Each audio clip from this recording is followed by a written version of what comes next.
thank you. That was such an exhilarating win, that first one. I mean, from a fans and a media perspective, exciting football that we rarely see in an opening game, I think. And you guys singing Wonderwall with the fans afterwards was a special moment. What was it like? And what's it done to the mood in the camp since? Yeah, but the game or Wonderwall? Well, both. Both, okay. Yeah, no, the game, I think, like you saw first half, it was probably like a little bit of nerves. I think there is players there who've played in lots of tournaments, but there was also lads in there who that was the sort of very first World Cup, so I think you could feel that a little bit. I feel like we were trying to impose ourselves on the game, but it wasn't really until after half time that we settled down and you saw the quality that were brought, and I think that's when you can see like how good of a team that we can be. And yeah, for Wonderwall, that was an amazing moment for me. I think even playing at that stadium, that's definitely, if not the best stadium I've ever been to and been part of. So yeah, it was a special moment at the end. I think that would be, if that's every single game, it's going to be a good tournament. It looked quite emotional. Some of the guys were tearing up, it looked like. Yeah, definitely. I think Harry spoke about that. That was an emotional moment for him, and I just couldn't stop smiling. I think that was like such a special moment for me, knowing that all my family were there watching and getting to experience that at the same time as me. After such a obviously good performance and big win against a good team in Croatia, I think that sort of set the stall out now, and hopefully we can kick on. The head coach talked afterwards about his concerns defensively. It wasn't what you guys have shown, in the qualifying games. It felt a little bit more disjointed. Maybe that was nerves. What did you make of it, and what have you discussed as a defensive unit since? Yeah, I think nobody wants to concede goals. I think were two probably very different goals. I think the first goal, we've lost possession in an area where we wouldn't want to, and you're sort of reacting to that. There was players out of position. So yeah, there's things to work on, but I think that throughout qualifying we've been pretty good defensively. But we're at a World Cup where teams can cause you problems, so that's going to happen, and it's just about putting those things right going into the next game against Ghana. Hi Dan, World Cups are about big players, big moments, and obviously Harry Kane and Jude Bellingham both off the mark. How crucial and important would that be that they've got taken a flying start now into the tournament? Yeah, massive. I think they're sort of leaders of the group, playing for top clubs and sort of the peak of their careers. Or maybe not Jude. I know Jude's like 12 or whatever he is, but he's still there. So he's still got a long way to go, but it feels like he's a big player for us. So yeah, that's important, I think, for any team who's got sort of world-class players to keep them sort of fit and firing and scoring goals. As like you need that little bit of luck to get you through to the latter stages of the tournament. But I think for sort of Harry to score the goals that he did, and Jude as well, I thought was like all over the pitch. And I really feel like Jude's one of those players where you can really feel when Jude's on it, and he sort of sets the tone sometimes. If he goes flying into a tackle with like 3 minutes gone, like it like really gives you that energy, like, wow, Jude's on it today, like I've got to like raise my level a little bit. He's got that about him, so to see him start the tournament well, I was really pleased for him. And I don't know if you saw last night, Dan, but Miguel Almiron became the first player to get a sending off for the putting his hand over his mouth. I guess that's something you guys have to be aware of, and is it something that you've spoken about in camp? Well, yeah, I think we had the referees meeting and they spoke about it, that it was going to be a red card event. Obviously, I know Miggy personally, so I'd like to think that I think it's more habit with Miggy. I've seen him do that a lot over the years in games, and I do think it's one of those things where, because it's become such like a stop that's not happening, like it's going to take a little while for some players to get used to that. But as I said, I think the refs have spoke about what a referees meeting, so everyone knew the rules, so it wasn't a massive surprise, but it is still obviously something that's quite hard to get out of the habit of doing. Dan, a lot of emphasis was put on what Thomas Tuchel said to the players at half-time in the Croatia game. It was interesting, even today, he doesn't speak much in the warm-up, but he saw something he didn't like and he stepped in. For someone who's played through coaches up and down the leagues, what is it to your mind that makes him elite? Yeah, I think he's got this, like, you can really hold a room when he speaks. I feel like everyone listens, and he does sort of lead a room well. So I feel like he's got that both sides room where you can go to the baseball last night and throw a first pitch and you can sit and chat to him. But, when it comes to training, that he expects a certain standards from the lads. And I think we're quite good as a group anyway, really pushing those sort of standards. But if you see something he doesn't like, he calls it out. So I feel like he really has that balance well. And yeah, the half-time team talk, I know people spoke about that he must have given him a bit of a rocket, but it was the opposite really. It was more just saying, like, what's the worst thing that can happen? Yeah, like if we don't win this game or whatever, it's not sort of the end of the world. But he wants to go out and perform how he knows we can do it, and you saw the reaction after half time and how well we did. So I think that sort of speaks volumes of sort of his leadership and how he goes about it. You mentioned the baseball. Give me a sense of how you spent your downtime over the last couple of days, and at 34 there is a chance this will be your only World Cup. Yeah. How important do you see it that the moments you get away from camp you do try and grasp life in America? Yeah, it's strange. I was speaking to H about this because I feel like I've got a lot of experience as a player, but zero in these sort of tournaments. So I feel for me it's just about getting that balance between when I'm at training and around these sorts of places, I'm really focused and doing it. But away from football, I'm sort of trying to relax. Like we did the baseball the other night. Yesterday we had a friends and family day, so my wife flew over from Dallas, so I got to spend the day with her. And then last night Ella Langley was playing, so I like my country music, so I had cowboy hat on and cowboy boots and all sorts. So luckily there's no photos kicking about. Have they got cowboy boots in your size, have they? Yeah, I went and got some yesterday. So yeah, I got kitted out. I thought if you're going to do it properly. So yeah, I had a good time because Ella Langley's sort of an amazing country artist. So it was nice that we get to do those things, and then today it's sort of focused back into football. Hi, Dan. You obviously know Elliot Anderson well from Newcastle, and obviously playing with him for England. What are his strengths, and what's he like as a character? He seems very driven and focused. Yeah, very. And I think he's just he's very composed. I think nothing really seems to faze Elliot from what I've seen from him coming through as a kid when he sort of came back off loan at Bristol Rovers and trained for Newcastle to now starting in the World Cup. He's never changes a character, always wanting the ball. I think players with sort of that intensity that the manager loves. So I was really sort of happy for him the other day, because obviously he's had a tough time personal life at the moment. I think that's been spoken about. So I was really happy that he got off to a good start, and I think he's shown the type of player he is now, the quality that he's gotten. I think hindsight's a wonderful thing. I don't think he wanted to leave Newcastle. I know that's been spoken about, but would he be in the position that he's in now if he'd been there? So I think, yeah, I'm sort of really happy for sort of him and his family. Mark and Tom. Hi, Dan. How do you, in a tournament like this where you're maybe not going to start all of the games, maintain that kind of focus and be ready to come in if needed?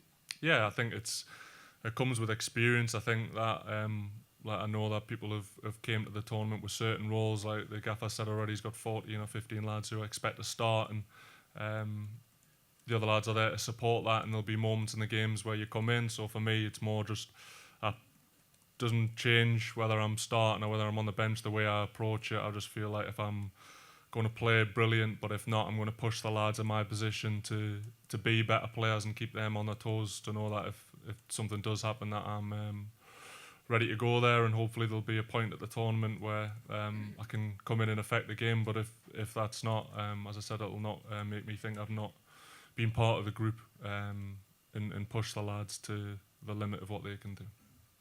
Hi, Dan. You mentioned family. I think you're one of the dads in the group. Yeah. It's obviously Father's Day tomorrow. I don't know if you managed to see your kids, or did they give you any kind of message? And the same for the other players in the group who have got kids. Yeah, I'm not sure if there's anything planned, but yeah, we got to see the kids after the game the other day, so I don't really think they know what's going on, to be honest. They're 7 and 5, so I think they're more gutted they're not going to school and seeing their friends, but I'm sure they'll appreciate it when they're older.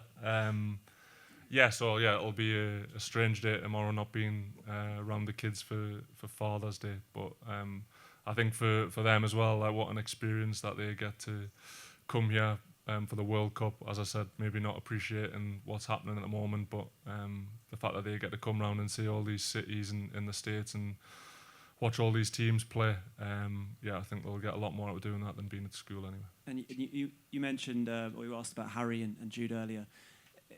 Everyone saw, the strength and depth that England have got in attack against Croatia, particularly off the bench. Do you, as someone who comes up against them in training, do you feel we've got the best strength and depth going forward in the whole competition? Yeah, it's hard for us to judge in the whole competition. I think there's some very, very good squads out there, but from just in England, you can see just the way that we can change sort of maybe the front 4 or 5 players, and we've still got top quality players all over the pitch, especially the way we wanted to play. I'm sure the gaffer's made a thing about, especially the other day, wanted to play like a Premier League team and bring that intensity of the game, and I think you saw bringing B and Rashi on and Morgan Rogers, how effective that can be, so it can only be a positive.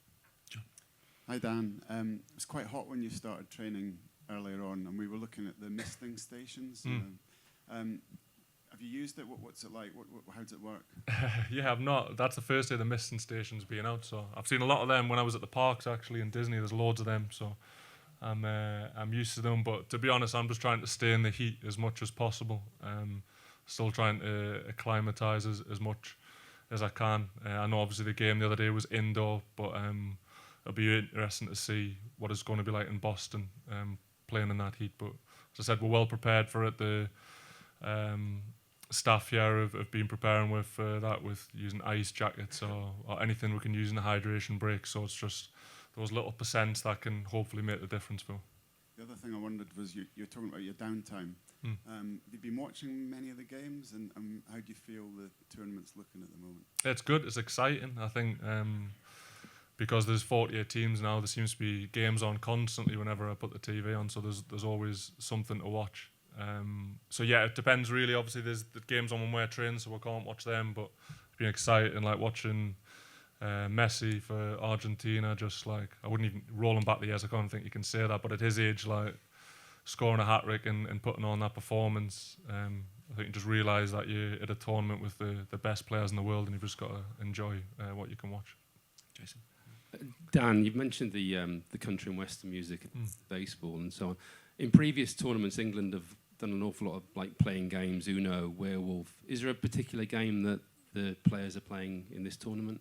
Yeah, we've been playing Wolf quite a little bit. They do get heated, so I've been watching a few of them before I get in there, really to try and work out who the best liars are in there anyway.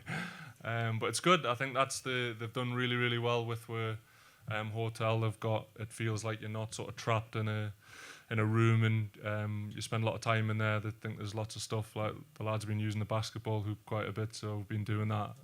All the board games, backgammon's been a big one, which I've had to learn over the last few weeks, so I'm still not great at it, but I'm trying. But yeah, even the park right beside where we're staying, I think everyone's been very welcoming in Kansas, so it's made it really comfortable for.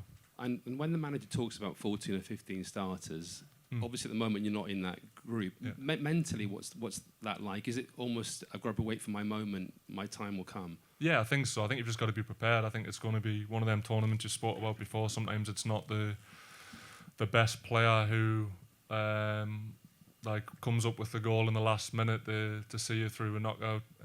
You think you've just got to be ready, waiting for your chance. And as I said, I knew coming into the tournament that I probably wasn't going to be a starter, although I feel as if I've got the ability, and I would have no problem if the manager said Tuesday that I was starting. But just preparing for a moment that I know that I can come on and be effective and do what I've been asked to do. Jacob and then Steve. Hi Dan. It feels like the country might be going to get a bit of a feel for what Anthony Barry is like if he keeps doing these half-time interviews. But obviously you came across him years ago at Wigan. What was he like then as a coach? And if you think now, could you imagine him back then getting to such a high level as he is now? Yeah, I've not actually seen the half-time thing yet, but I have heard a lot about it. So, but yeah, I was with Baz at Wigan, and I think that was probably one of his first coaching jobs. But I feel like you knew back then there was something quite special about the way he went about it when he was taking drills. I feel like you really wanted to make whatever he was doing work because of the energy he put into it. And I think you've seen he's worked from sort of the very bottom to being like in different national teams and Champions League teams and stuff. So really happy for him. But as I said, he is another member of staff who sort of really sets the standard when we're out there. He doesn't let you just sort of go through the motions. He has high standards of what he demands from us, knowing that we play for England, and it's the very best. So yeah, you've got to be on your toes when you're out I there. mean, you've not seen the interview, but it's quite unusual to get such kind of honesty from a coach at that stage of the game. Does that show the kind of clarity and honesty that's maybe helping the team at the moment? I think so. Yeah, I think you've got to have that sort of honesty. There's no really grey areas with Baz and the manager. I feel like the one thing that I really do like about them is that they just say it how there is. They're not gonna can't use that word, so I'll not use that one. But they're not gonna beat around the bush. They're gonna like really just tell you how it is. And I feel like that's all you want as a player. You just want that honesty to know where you stand. So, Dan, you're moving from an air-conditioned stadium now into the open air. Do you think it's going to be possible to keep that intensity, that front foot football for long periods like you did in the last game, or do you think you're going to need to adapt? Yeah, it'll be interesting. Listen, I think that's what we would like to do. I think the majority of the players in England are Premier League players, and I feel like the intensity of that league probably suits how we play also. So I think not knowing what the manager thinks, but I feel like that's how we would go about it, and then you've just got to adapt to it. I feel like are prepared as possible. We've had the pre-camp in West Palm, and then we're playing in heat here all the time, so I'm hoping it'll not be a major factor, but I feel like until you're in Boston and it kicks off and we're seeing how it goes, that'll probably be the first sort of test, knowing whether we can really kick on and do what we want to do for that full 90 minutes. But as I said, we've got players who can come on now. You've got 5 subs that you can make who can hopefully keep that intensity high when it starts to dip as well. And the squad this week is going to come up against Thomas Partey. I wondered whether you'd all discuss that as a group about how you might have approached that. Sorry, Steve, for obvious legal reasons, we're not going to go there. Jay.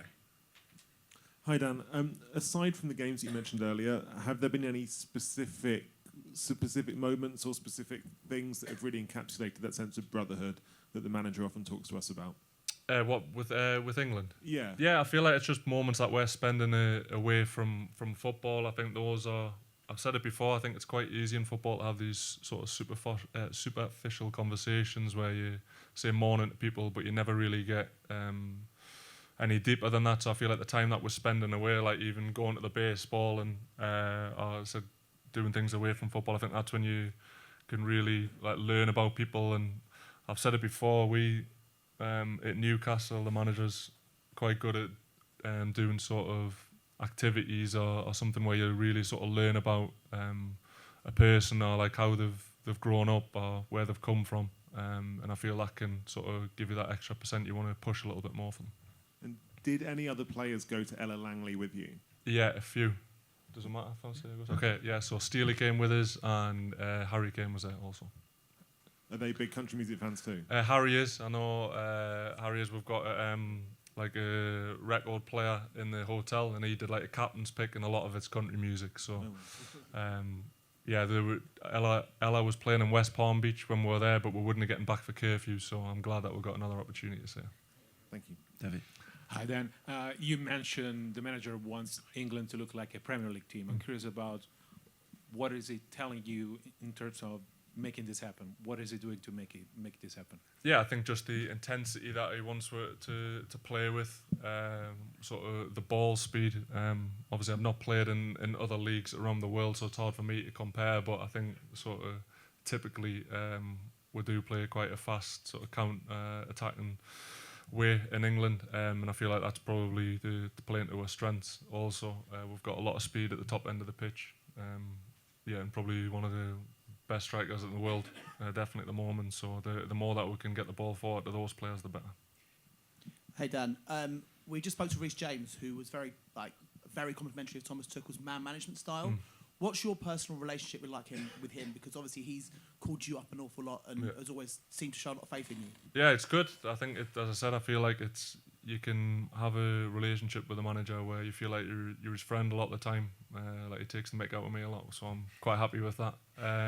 But also when it comes down to football, as I said, I feel he's very honest. Like when he called us up for the World Cup, he said like that I probably wasn't going to be starting, but that doesn't mean that I wouldn't have the opportunity to do that as the World Cup went on.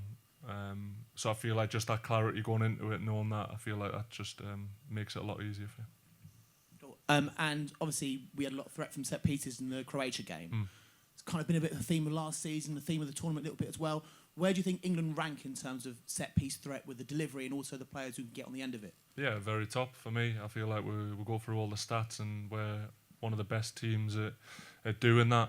I feel like set pieces are always a big part of football. We've got obviously the Arsenal lads in, which are like the delivery you're getting off sort of Bukayo and Declan constantly, and it's something that we do work a lot on. I feel like that we can have that advantage going into the game. So. Hi Dan, yeah, I think we need to know more about your night out last night. Can you just take us inside it, and were you and Harry dancing, singing? Did he have a cowboy hat on? Just tell us more about it. I wouldn't call it a night out, so we'll stop that straight away. No, it was, we got asked to go and watch Ella Langley. I was the only person who was suited and booted with cowboy hat and jeans a lot. But yeah, so they managed to give us sort of hospitality tickets there. Harry and Steely got to meet Ella before the gig as well, so I turned up a little bit later, so I didn't get that. But yeah, it was good. We missed the last 3 songs because we had to be back for curfew, which I was a bit gutted about because those were our 3 best ones. But it was, yeah, I said it's nice. It's nice doing those things. Like even coming in today, I was like trying to remember that I was back to playing football and I'm not just seeing the baseball and watching country music. And just quickly on Anthony Barry, to revisit that, you were smiling before there when you said you've heard a lot about the interview, you've spoken a lot about the interview. It was brilliantly candid. It was great for us guys. When you were smiling there, have you been taking the mick out of him? Has it been something you've spoken about, or what has been said about it? Not really. It's just it doesn't surprise us that he would do that in an interview. Just think knowing the character and the person that he is and the standards that he drives when he's in and around training, it does not surprise us that he came out with that and didn't sort of try and shy away from the fact that we were disappointed with what we did first half. But what I would say, I think it shows the character that we've got in the squad to concede just before half time and then sort of come on and score straight away. I think that just shows that we've got a sort of big character that can deal with that sort of pressure and then turn it on. Finish with Hamza. Hi Dan. What's it like being one of the special operations players? Take the Japan match, for example. 7 minutes left. Thomas Tuchel calls to you and Harry to be the guys that score the goal. What's that preparation like? Are you thinking, I've got to wait for my moment? And what does that mean day to day? You are planning for those moments specifically?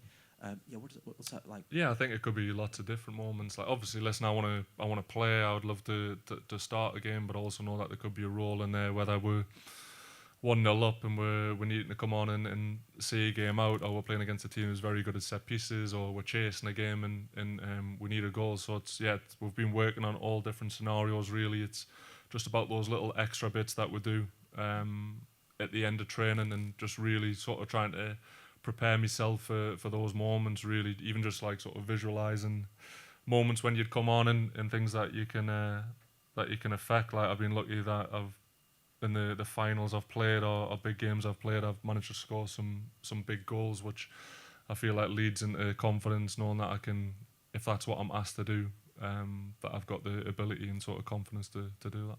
It's like you get the opportunity to be Harry, right? The goal-scoring winner. Is that a bit different?